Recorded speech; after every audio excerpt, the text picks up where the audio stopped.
any of the developmental classifications, any of the developmental theories, to understand that while each of the developmental theory focuses upon the mind aspect, upon the psychological aspect, we need to understand that the human ego is deeply embedded, in fact, almost arises out of the physical body.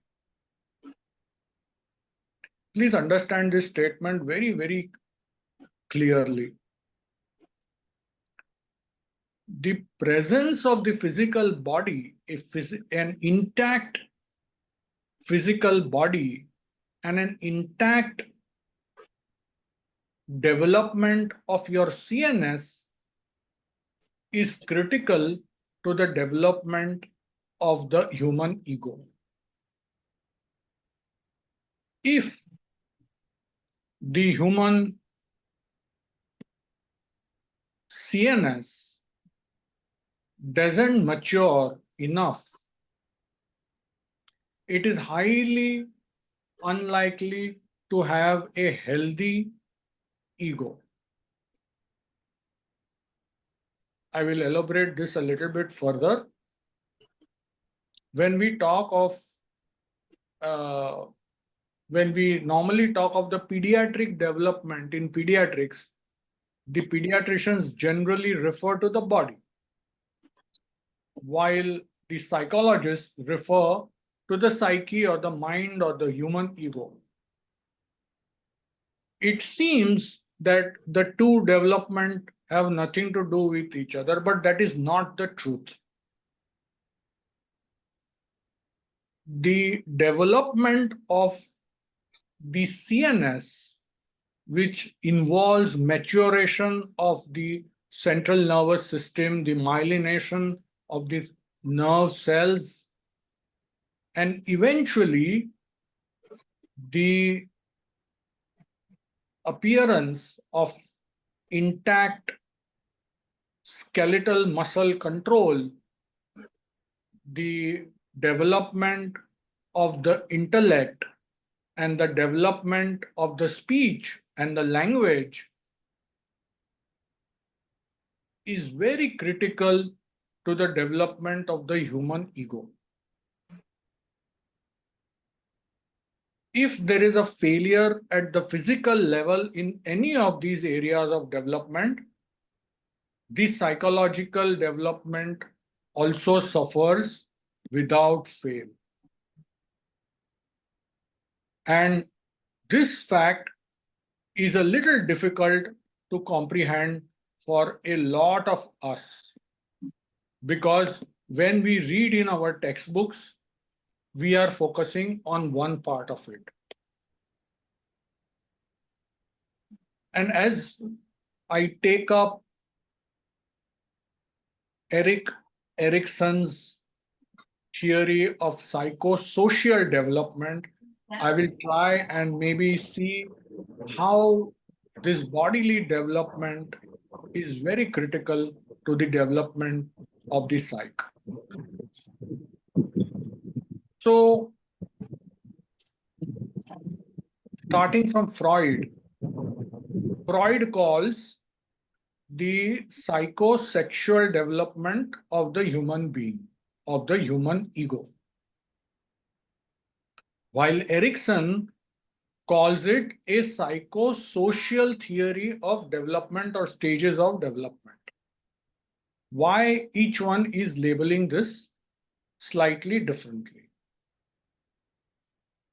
So when Freud is talking about psychosexual development, Freud essentially is talking about the development of the human ego with respect to how it deals with the sexual forces.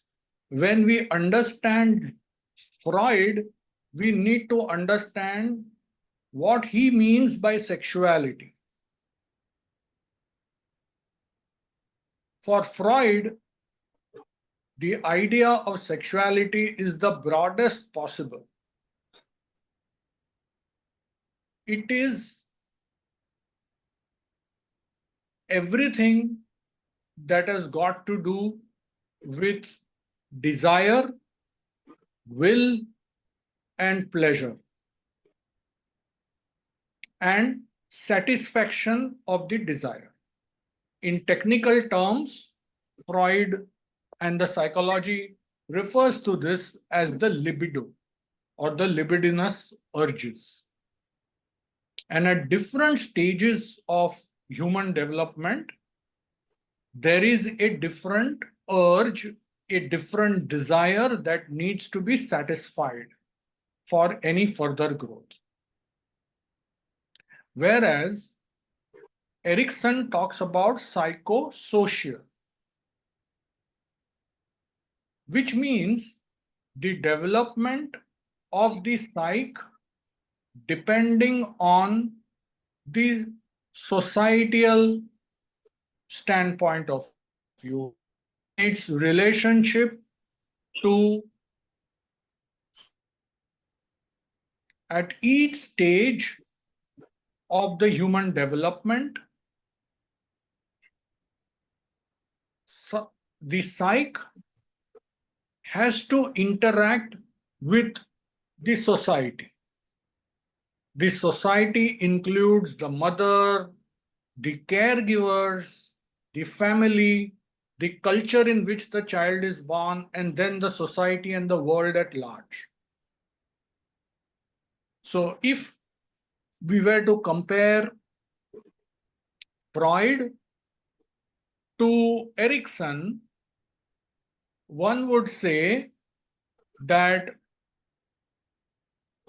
Freud focuses on the challenges of dealing with satisfying your very fundamental desires and the challenges that come in the way of this.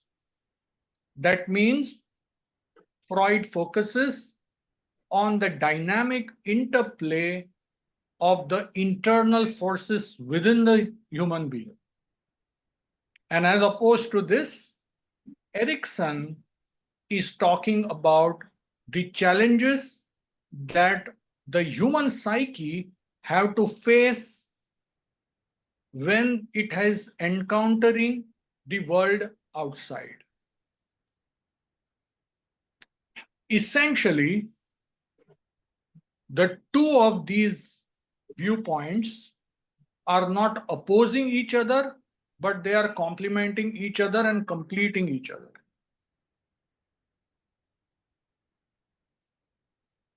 And clinically, because we are clinicians, we all the time come back to our clinic, we will have to see which side of looking at it is looking at the coin from two different sides. The two put together complete the whole. In the clinic, you will have to see in a particular case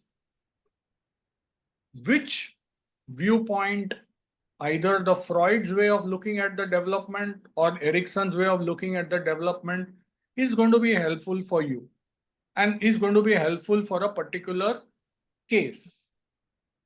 So the knowledge of both of them is always going to be very, very useful. Having said this, why should each one of us as clinicians and especially as homeopaths really take some pains to understand the development of the human psyche? The reason is obvious that day in, day out, all of us are dealing with the mind of the patient, trying to understand the mind, and a large bit of our prescriptions also get influenced by the understanding of the mind by us. And the understanding of our materia medica also is closely related to the understanding of the model on which you understand your mind. So, when we talk of the development of the mind or the development of the human ego, each stage, whether it is the Freudian stage or whether it is the Erikson stage, there is a lesson that needs to be learned by the psyche. There is a social lesson that needs to be learned, and there is, if we look at it from the Freud standpoint of view, there is a lesson to be learned in fulfilling your deepest urges.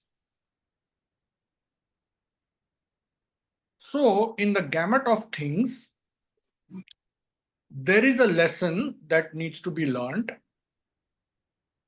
regardless of what stage we are talking about. There is a critical soul lesson that the psyche has to learn well so that the future growth is smooth and the blossoming and the expression of the soul, what Hahnemann calls the higher purpose of existence, is achieved. So it is like, if you do your lessons well of the first standard, you know them well,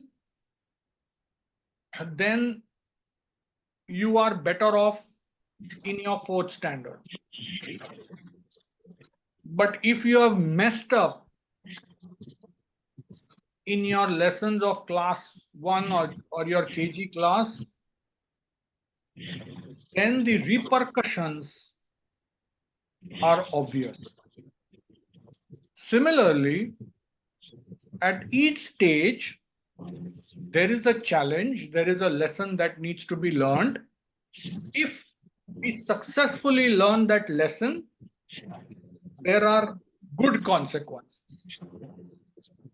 And if we fail to learn this lesson, there is a price that we pay.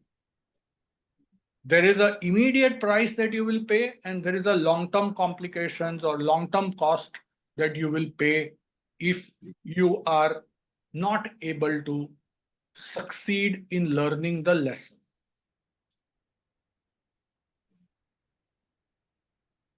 So 3 facts that we need to understand. The first fact, that each stage of development, whosoever stages of development we are talking about, whether it is Freud, whether it is Erikson, whether it is Klein, anybody's stages, there is a challenge, there is a lesson, a soul lesson that needs to be learned. If you successfully learn that lesson, there are good consequences, and if you fail to learn that lesson, there are difficult consequences, which are in short term and long term. This is the first fact. The second most important fact that we need to understand and keep our eyes all the time open is that the development of the human ego is deeply connected. Deeply connected. In fact, it is embedded in the successful development of the physical body and successful development of your intellect, which is the cognitive process. Either of them fail, then it disrupts the ego lesson that needs to be learned. So in each stage, whenever there is each lesson that needs to be learned, there is a challenge, there are difficulties on the road of this learning, and it is precisely this ability to overcome the challenge which results in successful learning of this lesson or passing through the stage. So Erikson divides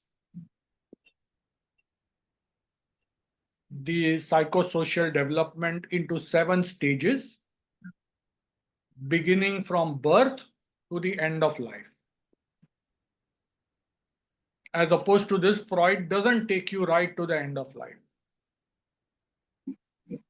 It takes you around adolescence, from birth to adolescence.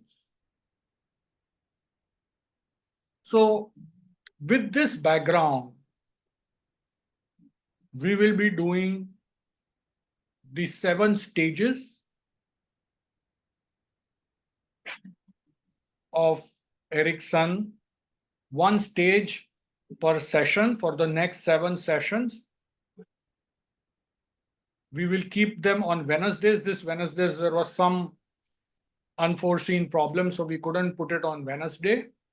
We will put them on Wednesdays, as we normally do. So the first stage of Erikson's development, from birth to the age of 18 months, the first 1.5 years of life. It is called the stage of trust versus mistrust. So my question here is, what is the soul lesson the ego has to learn well, and what challenges are posed during this learning? And if this learning fails, what consequences will be faced? And if this learning is successful, what fruits does it bear for the soul? So if we look at the first 18 months, starting from birth up to the 1.5 years, let us look at the physical development first and the cognitive development that is happening with the child before I actually get into the Erikson's explanation and Erikson's wisdom. So if we look at first 1.5 years, the most prominent milestones that happen is that the child, as soon as is born, first cries, the first cry of the child at birth, then the seeking for the mother's breast. That is the first thing that the child seeks for, and it is very critical for the physical existence of the child. As we grow, at month 2nd, the vision begins to develop. The visual tracts, the optic tracts, the optic nerve matures and gives the child the visual reference of the world. Then we talk about the lifting of the head, the turning in the bed. These are all the control over your axial skeleton, over the spine. Then as we move further, or around the same time, at 2 months of age, we will find that the child begins to smile and the child begins to recognize somebody called the mother, and the mother introduces the father.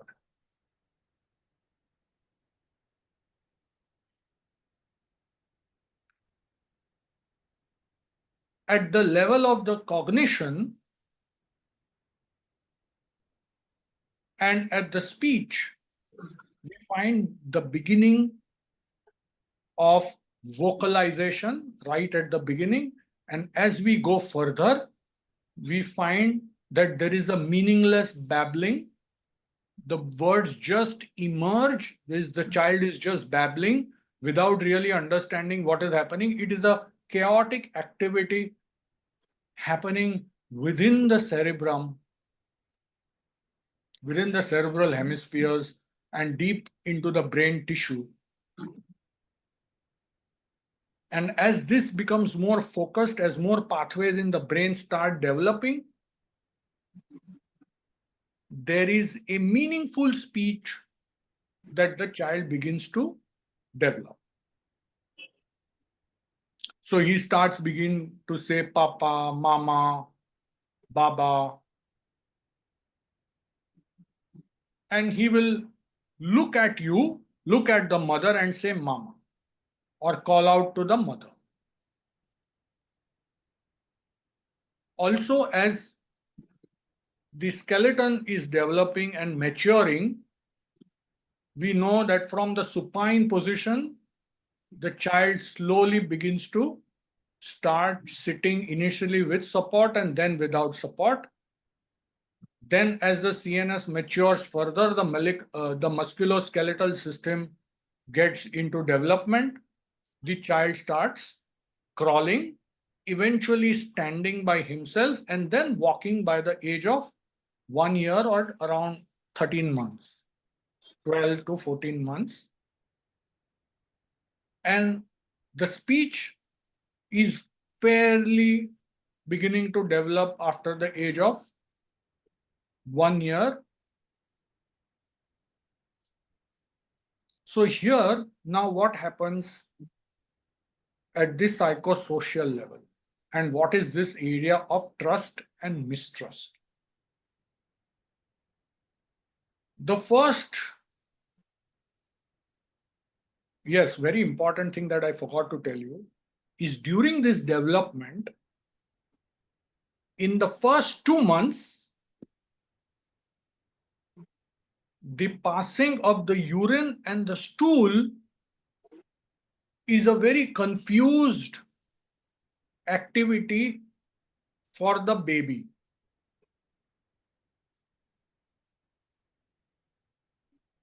Because if you see in the first 2 months of life, if the child has to pass urine or passes urine, the child just cries. Or if the child passes stool, which is involuntary, of course, which is involuntary through the all 18 months of development. But the difference is that in the first 2-3 months, the sensation, urination, the urge to urinate and the urge to pass stool is a very vague sensation. It is not only vaguely perceived by the child, but it is experienced also vaguely. And least of all, it is not even experienced as a sense of self. Please understand this. The 2-month-old baby does not even know that these sensations are coming from his own body. It is very vague where it is coming from. Something is happening, and then the only reflex way is to cry out. And if we have to examine this very, very delicate period where there is so much happening, there is so much activity that is happening within the CNS and therefore within the psyche also. It is at this time that the child is completely passive and the child depends completely on the mother.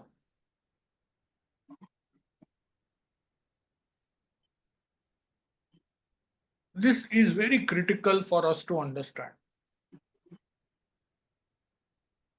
That the child is totally supine. You understand supine?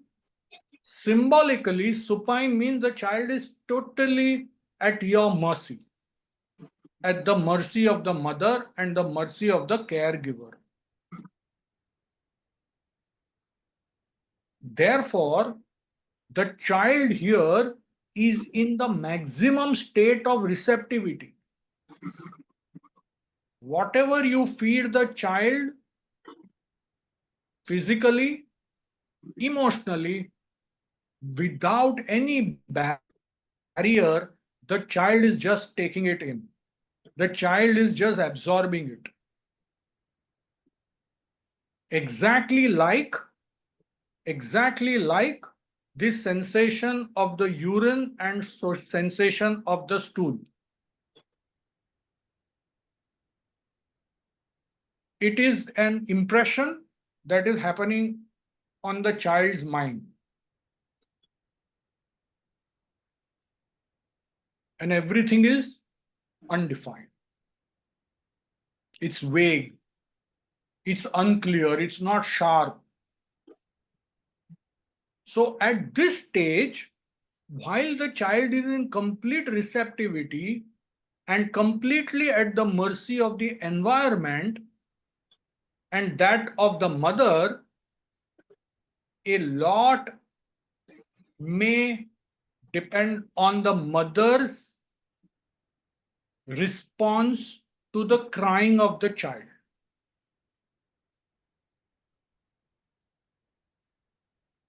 So in this first stage, the idea of trust. What are you trusting in the first stage? Trusting the consistency that the mother is available.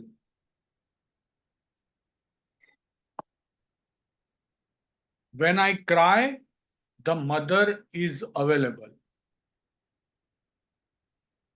And the mother is in my visual field.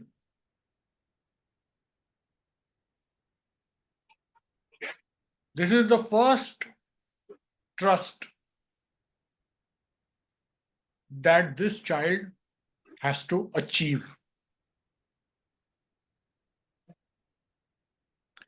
The second part that needs to be achieved is the constancy of the sensations of the body. Please understand this word. Constancy of the sensations of the arising within one's body.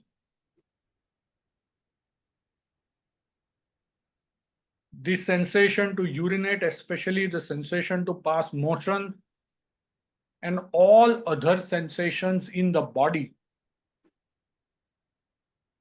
So, as the sensation arises, the mother is also being present. There is an association of the constancy of the mother and the constancy of the internal bodily sensation. Are you able to understand this? Please say yes, or please say no. Then I can repeat. So there is an inner constancy and an outer constancy. Thank you so much. Inside constancy, outside constancy. When there is constancy, there is trust. If there is disruption in this constancy, the development of the trust is broken. So now you understand the implication? At the psychological level, when the mother is constantly present and there is clear association of the internal bodily sensation, then mother's response to that, then this is the first foundation stones of the identity of the human ego, of the sense of me, of the sense of I.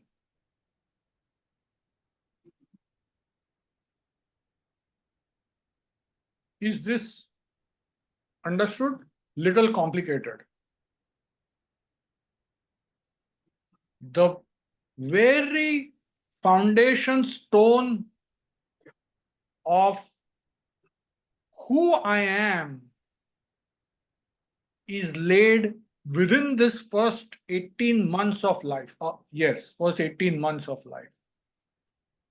And if there is inconstancy from the outside or within the child, this trust is broken. This trust is not developed clearly.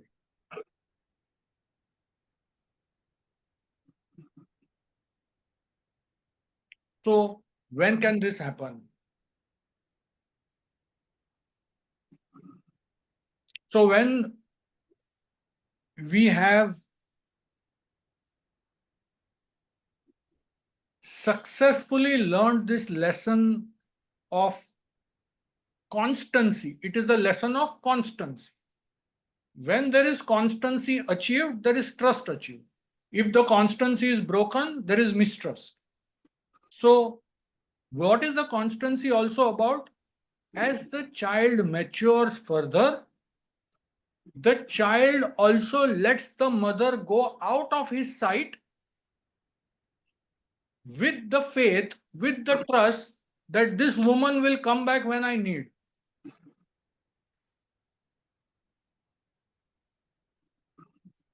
This is the constancy I'm talking about. Even in the absence of the mother, physical absence of the mother, the child is having the security that the mother will be back. So within the psyche, this reality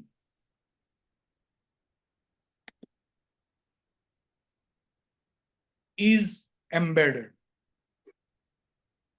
So that the outer world is also beginning to become constant. And the inner world of sensations is also becoming constant over a period of time.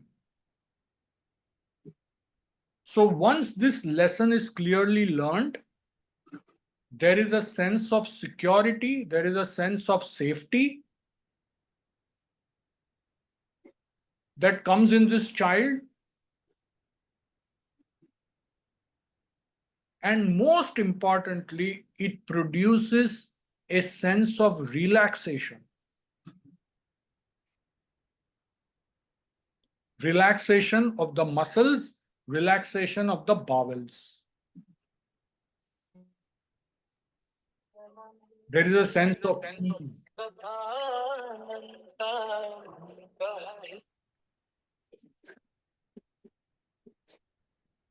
Now, let us see the implications when we fail to learn this lesson. When we fail to learn this lesson well, the first impact is there is tension, which is immediate. And therefore there is constriction, especially of the bowels. There is tightness. And therefore we will see constipation. From the homeopathic standpoint of view,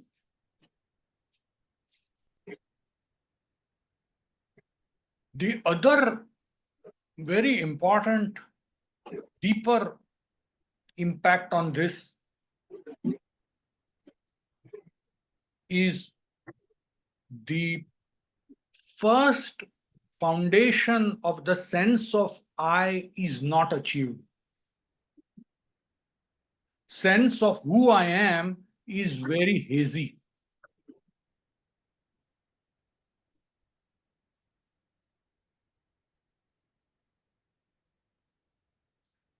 What is critical in this stage of life is the quality of the mother's response, the quality of the response that the others who are caregivers, immediate caregivers of this child in its interaction. At the psychological level. Of course, at the physical level is the food, the nourishment, the feeding that is happening to the child. But for a good sense of I, psychological self, you will also have to give a good quality of emotional nourishment, mother's response to the child, the quality of the mother's response to the child. So when this is not received, the deepest impact it has on is on your sense of who I am.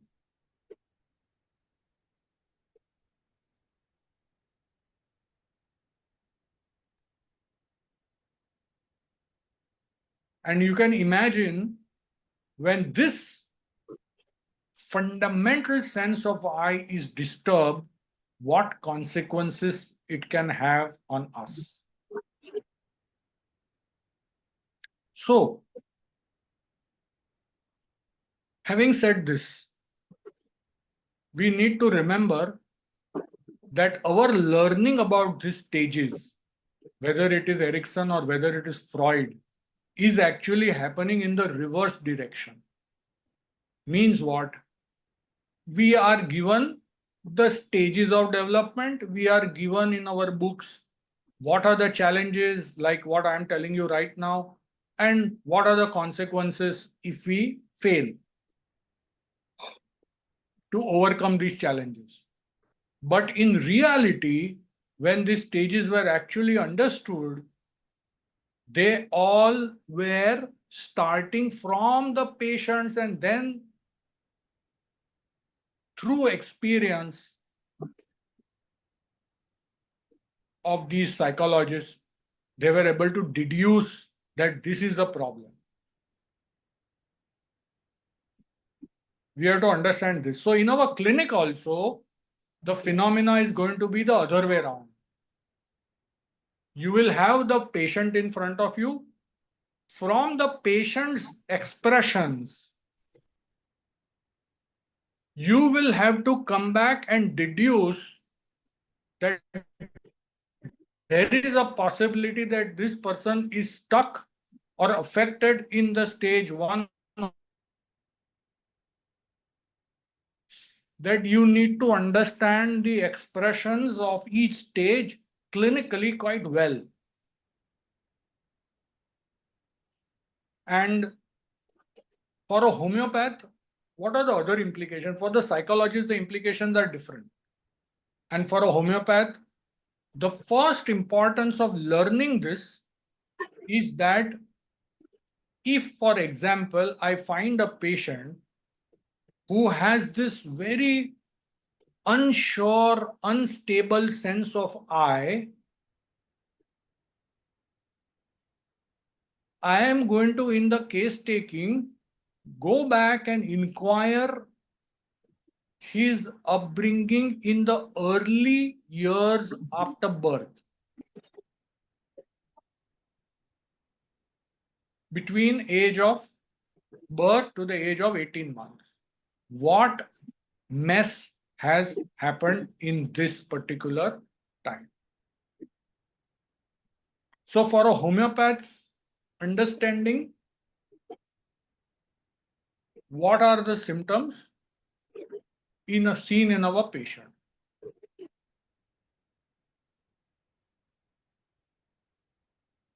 The first most important symptom that you will check when this eye is not very sharp, not very clear, is childhood schizophrenia.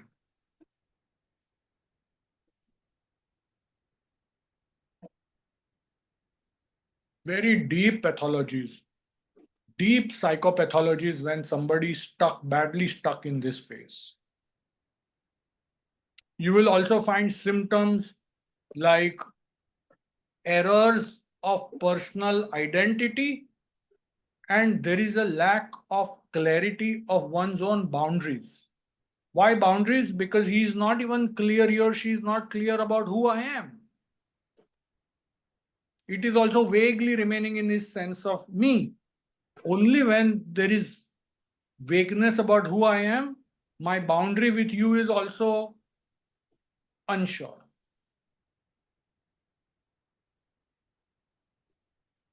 So if we need to look at the rubrics, you will find the rubrics as delusion, errors of personal identity, and confusion as to the boundaries.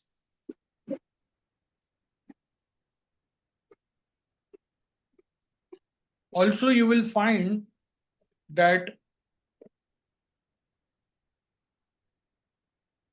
there is tremendous amount of anxiety that will be experienced in these patients.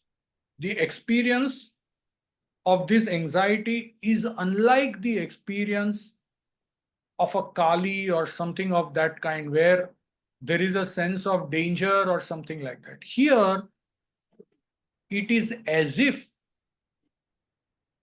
the anxiety, as if one is standing on shaky grounds. The very existence is in doubt. This is the level of anxiety. I would bring this remedy called borax, where you have gravitational fears going downwards, right, or going upwards. You will have this level of anxiety.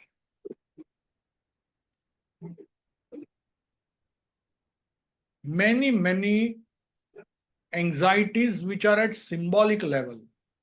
They are not well-defined anxiety. They are not anxiety for family or anxiety for children. They are existential anxieties. Whether I am existing or whether I am not existing. This is the level of a problem that is happening in these patients.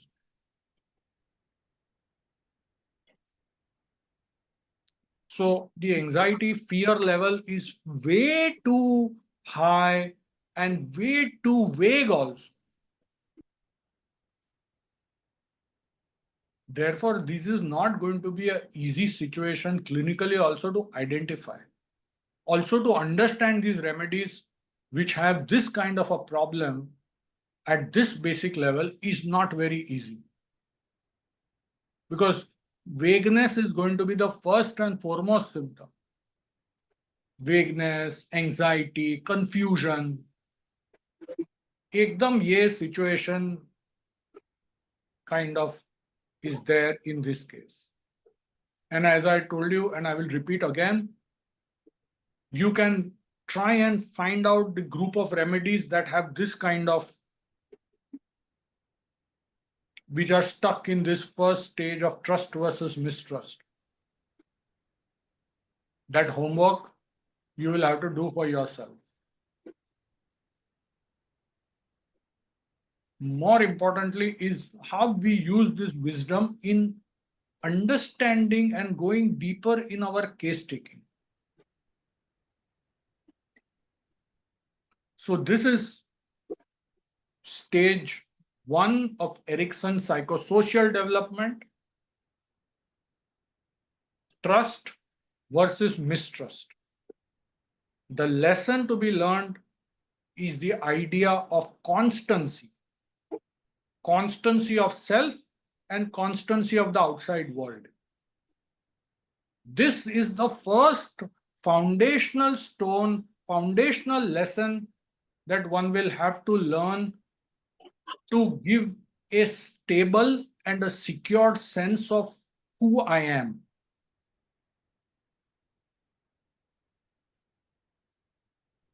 And remember what I've already told you, that the psychological development, the ego development is deeply entrenched into the development of the CNS and the musculoskeletal system and our cognition.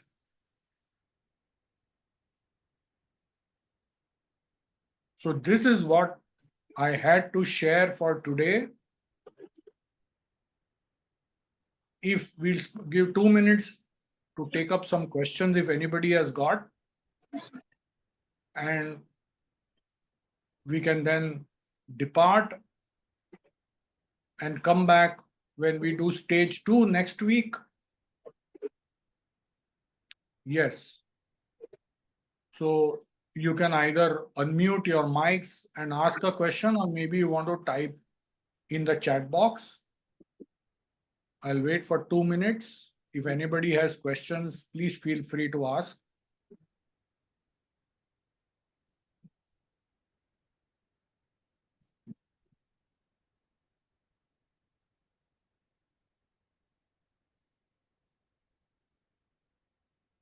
So we are going to upload this video on our YouTube channel. You can please share these videos, see them again whenever you wish to.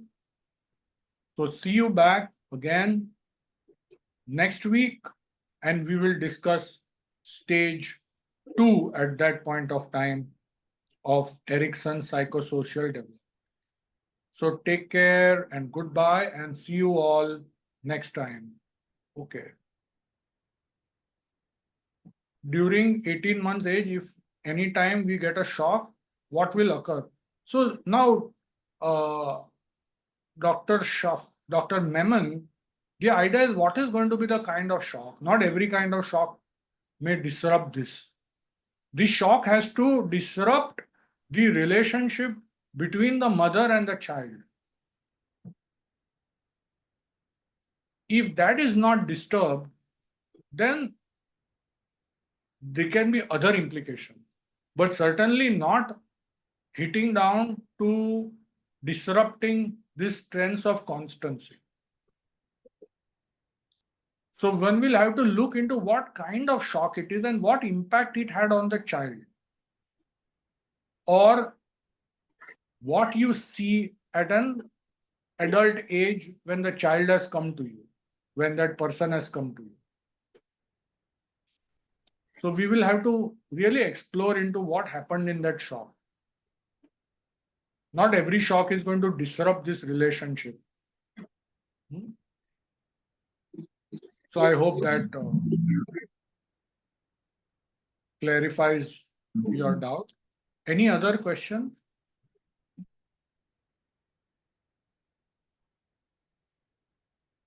Okay. Yes, so even if they have migrated from one place to another, but the child is not separated from the mother, and that separation has not resulted into a sense that the mother is absent, then it will not make a difference. But yes, if that has impacted this relationship, then yes.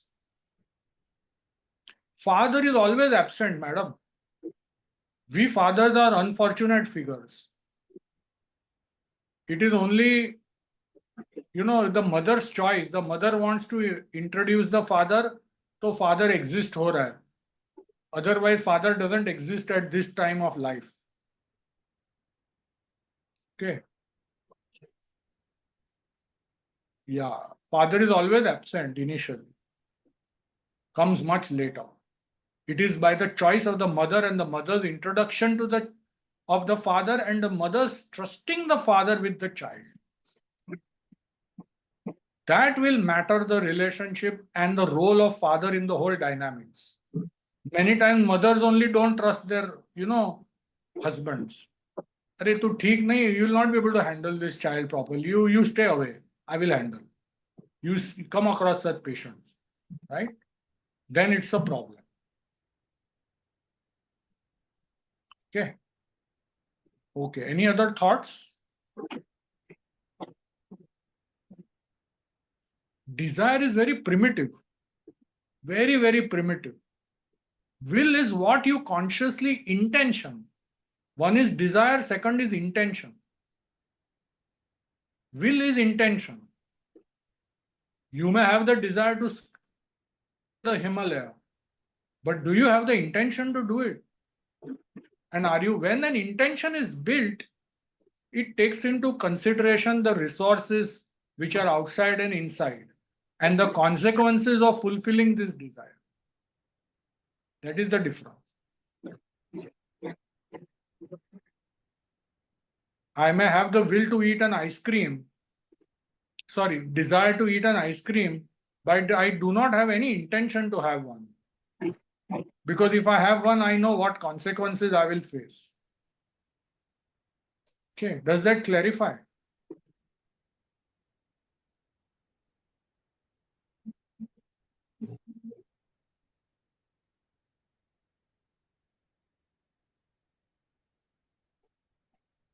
Okay. So we stop here and we meet again next week. We'll soon post what is the date and time. It should be at 3 o'clock only.